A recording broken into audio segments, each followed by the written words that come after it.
बाराबंकी में समाजवादी पार्टी के मुखिया अखिलेश यादव ने मायावती को लेकर बड़ा बयान दिया है। अखिलेश ने कहा कि समाजवादी पार्टी ने मायावती को प्रधानमंत्री बनाने का सपना देखा था। सपा और बसपा की सबसे पहली शर्त मायावती को प्रधानमंत्री बनाने को लेकर ही थी। वहीं रंग बदलने वाले बयान पर अखिलेश ने कहा, बसपा सुप्रीमो मायावती किसी के दबाव में इस तरह के बयान दे रही है। अखिलेश ने 2019 के लोकसभा चुनावों के बारे में बात करते हुए कहा कि सपा के साथ गठबंधन के चलते ही बसपा ने कई लोकसभा सीटें जीती थी। इस वक्त देश का संविधान खतरे में है, उसकी रक्षा के बजाय मायावती सपा पर आरोप लगा रही है। अखिलेश अपनी बात दोहराते हुए कहते हैं, मायावती को प्रधानमंत्री बनाने के पक्ष में रहने वाली पार्टी उनका अपमान क्यों करेगी। साथ ही कहा कि उनको समाजवादी पार्टी का सम्मान खराब लग रहा है, तो हम लोग अब क्या करें। देखिए, हम तो उन्हें, अगर आपको याद हो, सपा और बसपा के गठबंधन की सबसे पहली शर्त यही थी कि वो प्रधानमंत्री बनेंगी। हम तो इसलिए वोट दे रहे थे उस गठबंधन में कि प्रधानमंत्री बने। और आज अगर ये भाषा इस्तेमाल हो रही है, जो रंग बदलने वाली बात है, तो कहीं ना कहीं मैं समझता हूँ उनके ऊपर दबाव है या दबाव होगा, जिसके कारण उन्हें इस तरह की बात करनी पड़ रही है। अयोध्या में कांग्रेस कार्यकर्ताओं के साथ बदसलूकी का मामला तूल पकड़ता जा रहा है, जिसके चलते आजमगढ़ जिला कार्यालय पर कांग्रेस प्रवक्ता ओमकार पांडे ने अयोध्या में रामलला का दर्शन करने के लिए गए कांग्रेस कार्यकर्ताओं के साथ की गई अभद्रता की घोर निंदा की और इसे कायराना हरकत बताया।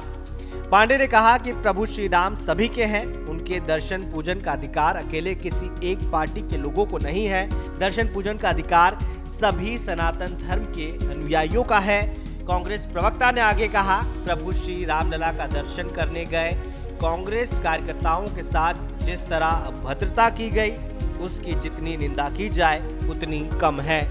अयोध्या प्रभु श्री रामलला का दर्शन पूजन करने गए कांग्रेस कार्यकर्ताओं के साथ जिस तरह से कायराना हरकत और अभद्रता की गई, यह सर्वथा निंदनीय है। कांग्रेस पार्टी इसकी घोर निंदा करती है।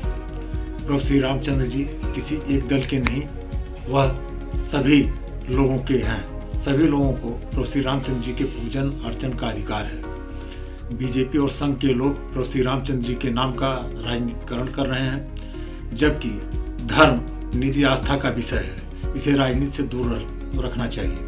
कांग्रेस पार्टी मांग करती है, कांग्रेस कार्यकर्ताओं के साथ अभद्रता करने वाले लोगों को चिन्हित कर उनके खिलाफ शासन प्रशासन तत्काल आवश्यक कार्यवाही करे। खबर मऊ से है, जहां भीम आर्मी के राष्ट्रीय अध्यक्ष चंद्रशेखर रावण कार्यकर्ता सम्मेलन में पहुंचे।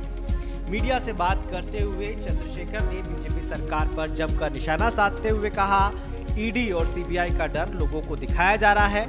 वहीं 2024 के लोकसभा चुनाव की तैयारियों पर भी उन्होंने अपनी बात रखी। साथ ही मायावती के अकेले चुनाव लड़ने के फैसले पर अपनी प्रतिक्रिया दी।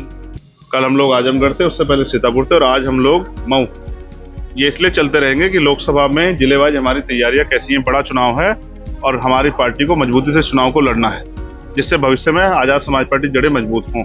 तो जिला स्तरीय सम्मेलन तैयारी के लिए हो रहे हैं। अब इसकी समीक्षा रिपोर्ट बनेगी, उसके आधार पर पार्टी तय करेगी उत्तर प्रदेश का संगठन कि वो कितनी सीटों पर लड़ना चाहता है। इसलिए जिला स्तरीय सम्मेलन था आज, इसकी समीक्षा रिपोर्ट जाएगी और फिर पार्टी की उत्तर प्रदेश की लीडरशिप मीटिंग करके डिटेल भेजेगी। फिर राष्ट्रीय कमेटी तय करेगी कि उत्तर प्रदेश में किन किन सीटों पर किस किस जगह से किस तरह के राजनीतिक सामाजिक समीकरण देख के चुनाव लड़ाना है। खबर आजमगढ़ से है, जहां सीवर लाइन के लिए खोदे गए गड्ढे में एक युवक गिर गया, जिसे सपा विधायक नफीस अहमद ने बाहर निकलवाया। इस घटना पर समाजवादी पार्टी के अध्यक्ष ने सोशल मीडिया के जरिए योगी सरकार पर जमकर निशाना साधा। अखिलेश ने सुरक्षा को लेकर सवाल उठाते हुए घायल युवक के इलाज का खर्च सरकार से उठाने की मांग की है। आपको बता दें कि जनपद में इन दिनों सीवर लाइन बिछाने का काम चल रहा है। अभी रहमतनगर कॉलोनी में सीवर लाइन को बिछाया जा रहा है, जिसके चलते कई जगह गड्ढे खोदे गए हैं, लेकिन सुरक्षा के लिए कोई उपाय नहीं किया गया, जिसकी वजह से यह हादसा हुआ है। अयोध्या में योगी सरकार जल्दी एक ऐसा प्रयोग करने जा रही है जो पूरे देश में इनलैंड वाटरवे सर्विस की रूपरेखा बदल कर रख देगा। सीएम योगी आदित्यनाथ का विजन है कि अयोध्या को मॉडल सोलर सिटी के रूप में परिवर्तित किया जाए। ऐसे में यहाँ देश में पहली बार सोलर पावर इनेबल्ड ई बोट को सरयू में उतारा जाएगा। यूपी नेडा ने अयोध्या की सरयू नदी में इस बोट सर्विस के नियमित संचालन की रूपरेखा तैयार कर ली है। इस बोट को सरयू घाट के किनारे असेंबल किया गया है और देश की कई जगहों से इसके कल पुर्जे और साजो सामान मंगवाए गए हैं।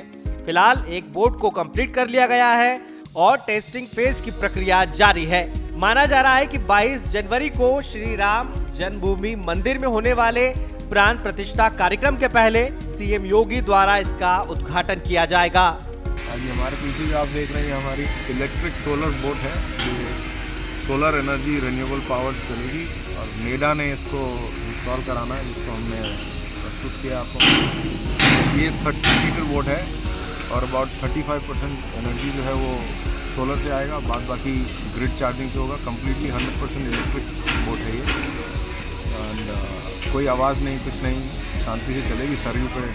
यहाँ के श्रद्धालुओं के लिए और टूरिस्ट आशा करते हैं लोग इसका भरपूर फायदा उठाएंगे और एंजॉय करेंगे और आशीर्वाद दीजिए ताकि जय श्री राम बोल के अयोध्या में शुरू हो जल्द से जल्द, 1-2 दिन में होने वाला है।